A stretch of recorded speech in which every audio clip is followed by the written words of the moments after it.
오늘 이렇게 복된 예배 다 함께 드리게 됐습니다. 지난 월요일부터 가을 특별 새벽 기도회를 통해서 룻기의 말씀들을 속속들이 들여다봤습니다. 말씀을 준비하면서 저도 또 여러 새로운 사실들을 발견하고 많은 은혜들을 또 깨달았습니다. 그리고 오늘 추수감사절을 맞아서 룻기의 마지막 결론 부분을 우리 함께 묵상하고자 합니다. 저는 제 설교를 드라마 설교를 추구하고 지향합니다. 그럴듯하게 들리죠? 드라마 설교 좋잖아요, 그죠? 예전에 제가 공부하면서 드라마 설교 이걸 한번 논문을 쓰려고 하다가 이렇게 좀 그만둔 적이 있는데, 우리 한국 드라마 되게 재밌지 않습니까? 이 드라마의 재미는 뭘까요? 연속성입니다. 일관성 있게 이어지는 이야기를 전체적으로 스토리를 잘 따라가야, 그래야 더 재미가 있습니다. 그래서 특별 새벽 기도회에 우리 참석하지 못했던 우리 성도님들은 반드시 우리 교회 유튜브 영상 들어가셔서 월요일부터 토요일까지 차례대로 다 보시기 바랍니다. 한번 영상으로 새벽 기도 참여하신 분 한번 손 한번 들어주시겠어요? 그렇죠? 자, 못 보신 분들은 영상으로 이렇게 쫙 정리를 해야 다 얘기가 이어지고, 구석구석에, 룻기의 구석구석에, 행간행간에 정말 은혜되는 말씀들, 포인트가 다 숨어 있습니다. 그래야 더 은혜가 된다라는 거죠. 자, 우리 어제 새벽에 묵상했던 내용, 지난 이야기입니다. 나오미의 잃었던 기업을 찾아주고 또 룻의 인생을 구제하기 위해서 보아스가 적극 나섰고 또 쉬지 않고 열심히 움직였습니다. 자기보다 우선권이 있는 그 친족을 찾아서 기업 무르는 문제를 진지하게 공개적으로 다 논의를 했습니다. 처음에는 나오미의 땅이 탐이 나서, 그래, 내가 그 땅 다 살 거야, 내가 다 물을게 했던 그 사람, 어려운 특약 사항들이 많이 붙는다라는 것을 알고는 당황했습니다. 늙은 나오미도 봉양해야 하고 룻도 책임져야 하고, 무엇보다 룻에게서 태어나는 자손에게 그 기업이 다 상속된다라는 조건을 듣자, 난 못하겠다고, 손해보기 싫어서 한 발 뺐습니다. 안 하겠다고 발을 뺐어요. 자기 신발을 벗어서 넘겨주면서 권리를 다 양도한다라는 표시를 확실하게 했습니다. 자, 이렇게 해서 보아스가 공식적으로 룻의 보호자가 될 수 있게 되었습니다. 자, 이제 오늘의 이야기입니다. 드디어 딴딴따단, 뭔 소리죠? 웨딩 마치가 울려 퍼집니다. 많은 사람들이 축복하는 가운데 보아스가 룻을 아내로 맞아들입니다. 자, 원래 이 기업을 무르는 이 고엘 제도에서는요, 정식 결혼까지 안 하는 경우가 훨씬 많았다고 합니다. 왜냐하면 친족의 후손과 그 기업을 위해서 임시적으로 허용하는 그런 관계이기 때문인 것이죠. 그러나 보아스는 룻과 정식으로 결혼을 합니다. 여러 가지로 추측해 볼 수 있어요. 나이가 좀 있는 보아스인데 그때 이 본부인과 사별해 있는 상태였을 수도 있고, 아니면 아내가 있긴 있는데 자식이 없는 그런 상태일 수도 있습니다. 정확히 알 수는 없지만 보아스가 룻을 정식 아내로 맞이하고 또 거기서 나오는 자녀와 후손들이 다 족보에 실리게 됩니다. 이런 정황으로 볼 때 룻이 임시적인 아내가 아니라 정식 본부인으로 이 보아스에게 들어갔다라는 것을 알 수가 있는 거예요. 자, 그리고 보아스와 룻 사이에서 아들이 태어납니다. 예전에 나오미의 아들 말론과의 사이에서는 자식이 없었는데, 아이를 낳지 못했는데, 하나님께서 축복해 주시고 그 태의 문을 열어주시니까, 새로운 삶을 출발케 하시니까 룻이 아주 복스럽고 사랑스러운 아이를 낳게 됩니다. 온 동네 사람들 경사가 났어요. 온 동네 여인들이 나오미에게 찾아와서 축하를 합니다. 아이를 낳은 사람은 룻인데 다들 나오미한테 와서 나오미를 축하하는 거예요. 심지어는 나오미가 아들을 낳았다 이렇게 말하는 사람도 있습니다. 그리고 아기의 이름까지 이웃 사람들이 지어줍니다. 이런 경우가 잘 없죠, 그죠? 뭐 남의 아기 이름을 왜 이웃 사람들이 지어줍니까? 아주 독특한 경우죠. 참 오지랖 이웃이라고 할 수 있는데, 자 어쨌든 아기의 이름을 오벳이라고 짓습니다. 섬긴다라는 뜻이에요. 이 아이가 잘 자라서 정말 하나님과 사람을 잘 섬기고 봉사하는 자가 되라라는 의미에서 그런 이름까지 이웃에서 지어주는 거예요. 그러고는 다들 자기 일처럼 너무너무 좋아하면서 축복을 합니다. 룻이 낳은 이 아들이 장차 유명하게 될 것이다 라고 노래를 부르고, 또 이 아들이 나오미의 생명의 회복이며 노년의 봉양자라고 그렇게 축하를 해줍니다. 정말 좋은 이웃들이시죠. 정말 참으로 좋은 이웃들, 좋은 사람들이에요. 고향에 돌아온 보람이 있는 거예요. 자, 이제 나오미는 앞으로 살 날에 대해서 걱정할 것 하나도 없게 됐습니다. 룻도 계속 나오미 곁에서 잘 봉양할 겁니다. 10년의 타향살이 끝에 아무것도 없이 텅 비게 되어서 돌아왔잖아요. 한 자락의 소망도 붙들 수 없는 그런 불쌍한 사람이 되었던 그 여인. 근데 그 여인이 지금 어떻게 됐습니까? 아이를 안고 기뻐하며 감사 찬양 부르고 있습니다. 원래 이름을 회복한 것입니다. 그의 이름 나오미가 무슨 뜻이라 그랬죠? 기쁨, 희락이라는 뜻의 이름 나오미였잖아요. 근데 인생이 너무나 힘들고 괴로워서 나를 나오미라 부르지 말고 마라라고 부르라 그랬잖아요. 괴롭다, 쓰다라는 뜻의 마라, 나를 이제부터 그렇게 불러라 그랬던 그 여인이었습니다. 그런데 하나님 앞에 전심으로 돌아오고 그 마라의 쓴맛을 다 겪고 나니 다시 기쁨의 나오미를 회복한 것입니다. 자, 우리 옆에 계신 분께 이렇게 이야기해 주겠습니다. 기쁨의 나오미를 회복합시다. 아멘. 자, 이렇게 룻이 낳은 아들 오벳이 영적으로 나오미의 아들이 되었습니다. 룻이 낳은 아들이지만 사실상 나오미 집안의 회복을 상징하는 그런 아이이기 때문이죠. 그리고 나오미가 간절히 기도하고 도전함으로 얻게 된 자식이지 않습니까? 그래서 이 오벳은 나오미의 아들인 동시에 보아스의 아들이 되었고, 그 기업과 그 재산은 나오미의 땅과 보아스의 땅을 다 아울러서 이중으로 다 상속을 받게 되었습니다. 두 집안이 하나가 되는 놀라운 축복을 받게 되었다라는 말씀입니다. 여러분, 룻기가 시작할 때 어떻게 시작을 합니까? 빵집이라고 하는 베들레헴에 빵이 없다라는 이야기로 시작했어요. 그리고 한 집안의 남자들이 계속 죽는 일로 시작을 했습니다. 그렇게 죽음으로 시작했던 룻기가 완전 반전이 이루어집니다.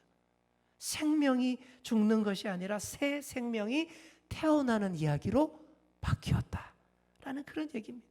남편과 아들의 죽음 앞에서 아무것도 할 수 없었던 여인들, 남편의 죽음과 아이를 낳지 못한 여인들의 통곡으로 시작된 그 이야기가 다시 빵집에 빵이 돌고요, 다시 남편을 얻게 되고요, 다시 아이를 낳게 되는 그런 이야기로 바뀐 것입니다.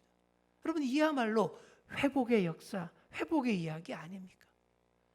이 회복의 이야기가 어떻게 성립이 되었습니까? 다시 돌아왔을 때에 성립이 되는 거예요.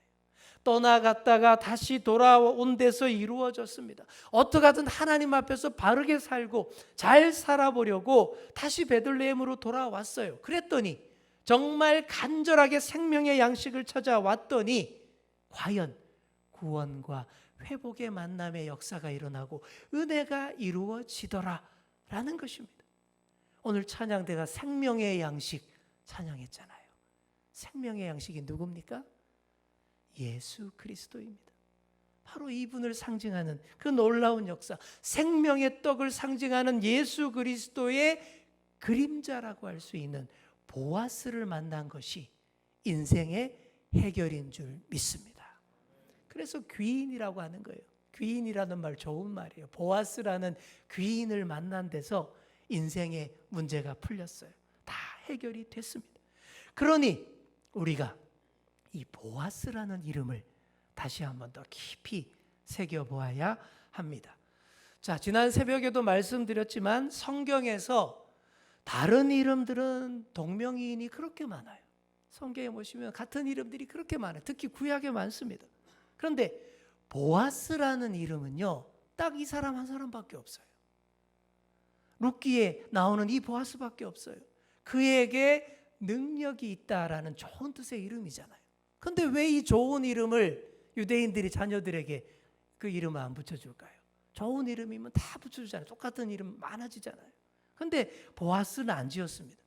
자녀에게 절대로 그 이름을 붙이지 않는 경우는 두 가지가 있습니다. 자, 첫 번째는 그 이름으로 먼저 살았던 사람이 너무 악한 사람이거나 너무 비참해진 사람일 때 그런 이름 안 짓죠. 여러분, 우리도 그렇잖아요.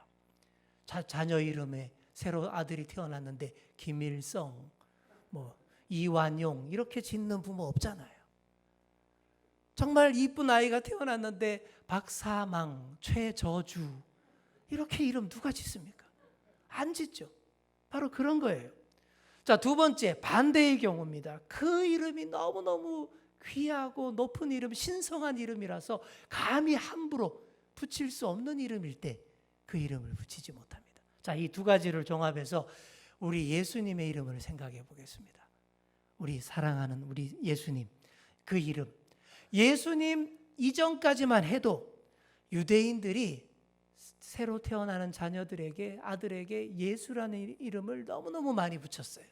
예수, 여호와는 구원이시다라는 뜻이거든요, 히브리어로. 그 좋은 이름이니까 수많은 유대인들이 자기 아들에게 예수라는 이름 붙였습니다. 많아요, 동명이인이.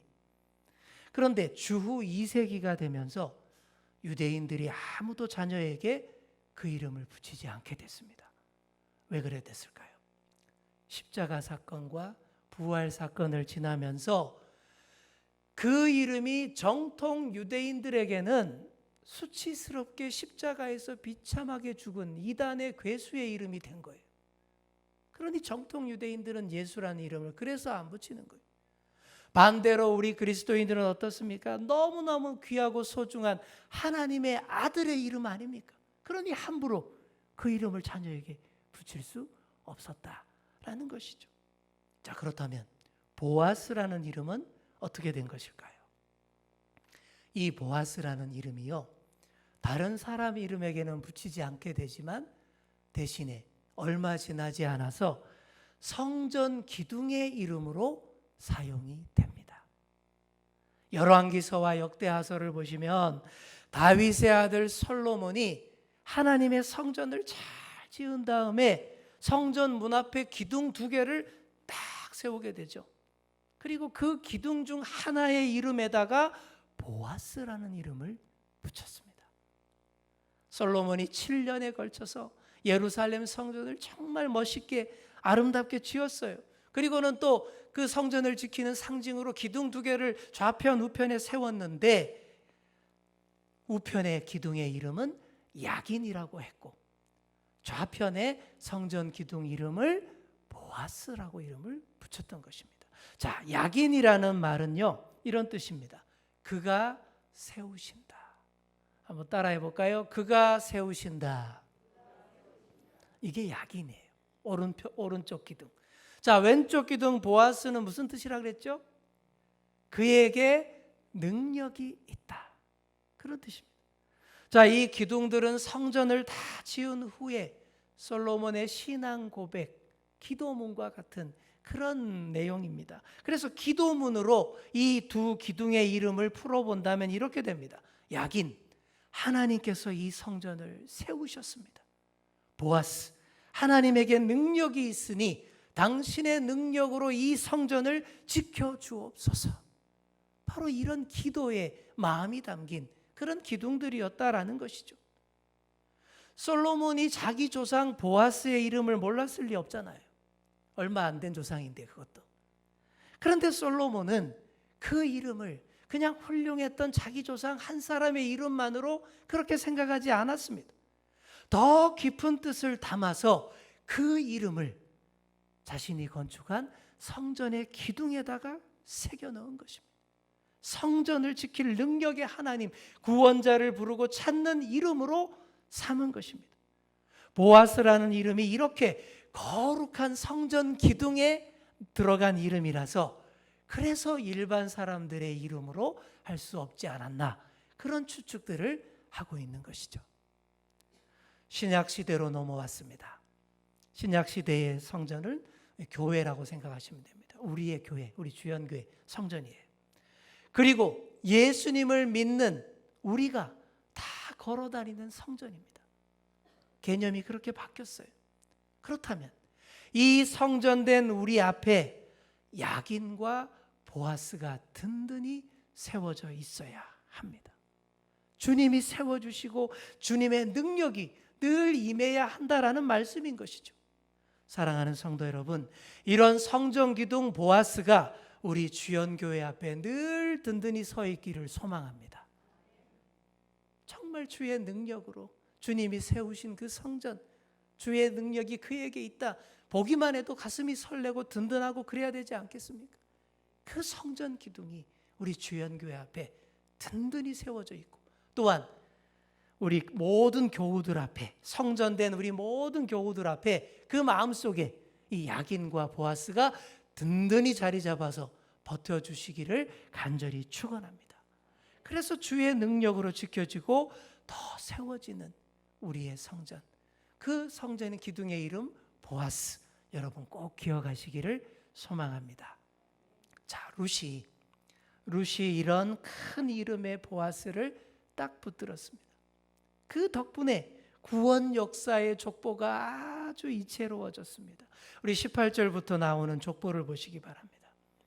베레스부터 시작하죠. 베레스, 헤스론, 람, 암미나답, 나손, 살몬, 보아스, 오벳, 이세, 다윗, 이렇게 10대의 족보를 여기다가 적어놨어요. 룻기 1장이 죽고 또 죽고의 절망의 역사로 시작했다면, 이 룻기의 마지막 4장은 낳고 또 낳고 생명의 역사로 아름답게 마무리가 되고 있는 것이죠. 자, 21절을 보시기 바랍니다. 21절에 보시면 살몬은 보아스를 낳았고, 보아스는 누구요? 오벳을 낳았다.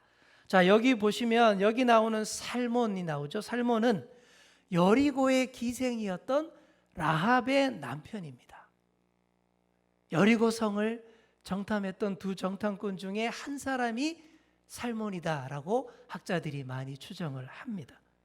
자, 그러면 라합이 보아스의 어머니라는 말이 되는데, 근데 이게 정확하진 않아요. 왜냐하면 성경에 나오는 족보들은 언약의 계보이고 긴 역사를 요약해서 알려주는 기능을 하기 때문에 딱딱 정확한 그런 족보가 아니에요. 근데 잘 모르는 분들이 이 족보 가지고 그냥 연대 계산하고 횟수 계산하고 그러는데 그럼 틀립니다. 그렇지 않아요. 몇 대를 건너뛰는 경우도 있습니다. 그래서 보아스가 살몬의 후손인 것은 맞지만 그 아들일 수도 있고 손자일 수도 있고 증손자일 수도 있는 거예요. 하지만 보아스가 이 라합의 신앙을 물려받은 것은 틀림없는 것 같습니다. 이방인이었다가 이스라엘이 되었던 그 라합의 피가 흐르고 있기 때문에, 그래서 이 보아스도 이방 여인, 모압 여인 룻을 그렇게 배려하고 섬겨주고 챙겨주었다라는 사실 우리가 알 수 있지 않습니까? 자, 그런데 이 족보가 말하고자 하는 핵심은 지금 태어난 오벳이 이후에 나올 위대한 왕 다윗의 할아버지다라는 것을 강조하려는 것입니다. 이게 핵심인 거예요. 여러분, 룻기의 배경은 언제입니까? 사사시대입니다. 어둠과 혼돈과 절망의 시기였어요. 그 모든 혼란의 이유가 이스라엘의 왕이 없었기 때문이다라고 그렇게 말들을 합니다. 그런데 지금 여기 이 작은 동네 베들레헴의 늙은 과부 나오미의 품에 사사시대의 어둠을 다 깨뜨리고 새로운 시대를 밝힐 생명의 씨앗이 여기 안겨 있다라는 거예요. 다윗 같은 훌륭한 왕이 바로 여기에서 나오고 또 궁극의 진짜 왕 메시아가 이 계보를 통해서 나오게 될 것이다 라는 그 얘기를 하고 있는 것입니다. 이 구원 역사가 아주 작은 시골 마을에서부터 시작됐습니다. 그 구원 역사가 평범하고 소박한 사람들의 살아가는 이야기에서 시작이 된 거예요. 아픔과 슬픔을 겪고 비참을 겪고 함께 울고 함께 웃고 그런 사람들의 이야기, 그 가운데에서 서로 도와주고 소소한 사랑의 섬김 가운데서 하나님의 구원 역사가 펼쳐진다라는 거예요. 남편과 아들을 잃고 다 지친 시어머니가 며느리들에게 구말리 같은 너희 인생 새 출발해라, 부디 잘 살아라 그러면서 떠나 보내려고 했던 그 시어머니의 아픔이 있고, 그런 시어머니 앞에서 죽어도 어머니와 함께 하겠습니다라고 매달렸던 외국인 며느리들의 그 인애가 있었습니다. 그리고 그런 룻을 아름답게 보며 넓은 옷자락으로 다 덮어주면서 하나님의 날개의 보호하심을 보여주었던 보아스가 있었다라는 것이죠. 여기에 보시면 뭐 큰 영웅도 없고요, 큰 전투도 없었고 큰 기적도 없었습니다. 그저 조그마한 사랑과 섬김이 모여 있을 뿐입니다. 그런데 이 소소한 사랑과 섬김의 이야기가 큰 구원의 역사와 직결이 되는 거예요. 오랜 혼란의 사사시대를 끝낼 위대한 왕 다윗과 연결이 됩니다. 더 궁극적으로 세상을 죄로부터 건져낼 위대한 왕 예수 그리스도의 이야기와 연결된다라는 것입니다. 그래서 룻기 마지막에 이 족보가 마태복음 1장에 나오는 족보와 딱 연결이 되는 것입니다. 마지막으로 한 번 더 이름풀이 하나 더 해보겠습니다.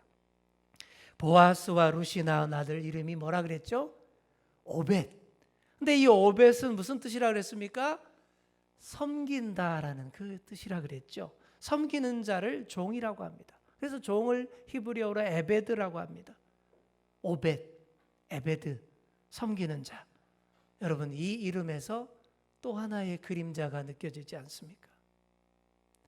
보아스처럼 많은 사람들을 배려하고 섬기는 자, 그보다 훨씬 더 뛰어넘어서 많은 사람들을 죄와 죽음으로부터 건져내는 분, 예수 그리스도. 그분이야말로 진정으로 섬기는 자, 섬기기 위해 이 땅에 오시는 분 아닙니까? 오벳이라는 이름이 바로 그 이름의 예고편인 것입니다. 이렇게 보아스와 룻이 오벳을 낳고, 오벳은 이새를 낳고, 이새에게서 다윗이 태어나게 됩니다. 왕이 없다며 불평하며 징징대던 이스라엘에 훌륭한 왕을 보내주셔서 희망을 보여주시고, 또 무엇보다 결국 이 다윗의 후손으로 영원한 메시아 구원자가 올 것이다 라는 것을 보여주는 그 족보로 이 룻기가 마무리되는 거예요. 이 구원 역사의 유구한 물줄기 가운데 룻이 연결고리가 되어서 딱 들어가 있는 거예요. 일찍부터 인생의 쓴맛, 아픔 다 맛보고 낙담하고 암담하던 이방 여인 룻을 하나님이 그 구원 역사 이야기 가운데 딱 들어오게 하셨어요. 훌륭한 신앙의 어머니가 되게 했습니다. 그에게서 이스라엘 왕들이 나오게 하고 영원한 왕이 메시아가 나오게 하는 그런 축복을 주셨습니다. 여러분, 얼마나 감사하고 큰 영광입니까? 룻이라는 이 여인의 이름, 그 가치가 바로 이런 것입니다. 오늘 추수감사절을 맞았습니다. 여전히 환경은 좋지 않지만 그래도 우리가 하나님께 감사드리며 감사의 들판, 추수 들판으로 나갑니다. 근데 이번에는 특별히 룻과 함께, 나오미와 함께 나가봅니다. 그들과 나가보면요, 환경과 상황 때문에, 현실 때문에 쏙 들어갔던 그 감사가 더 깊이 있게 나올 수 있습니다. 여러분, 그렇게 될 수 있도록 지금까지 묵상한 룻기의 말씀을 가슴에 깊이 새기시는 그런 여러분 다 되시기를 소망합니다. 룻과 보아스의 만남을 통해서 예수 그리스도를 더 깊이 느끼시고 생명의 양식으로 이 땅에 오신 예수 그리스도를 꼭 붙잡음으로 더 복되고 더 감사 찬송이 울려 퍼지는 추수 계절의 가을 들녘으로 나아가시는 그런 저와 여러분 다 되시기를 간절히 축원합니다. 기도하겠습니다. 하나님 아버지, 추수감사절을 맞아 더욱더 아버지께 감사드립니다. 세상에서 들려오는 소리는 아무것도 없고 결실도 없고 경제가 바닥이고 감사할 일 없다는 소리뿐이지만 우리는 주님 앞에 엎드려 전혀 다른 고백을 드립니다. 주님, 여기까지 인도하여 주시고 지켜주시니 감사합니다. 슬픔과 괴로움의 마라를 통과하게 하시고 참 기쁨 나오미로 살게 하실 줄 믿습니다. 회복의 가을, 추수와 결실의 감사로 가득한 가을 들녘으로 더 나아가게 하여 주옵소서. 감사드리며 예수님의 이름으로 기도드립니다. 아멘.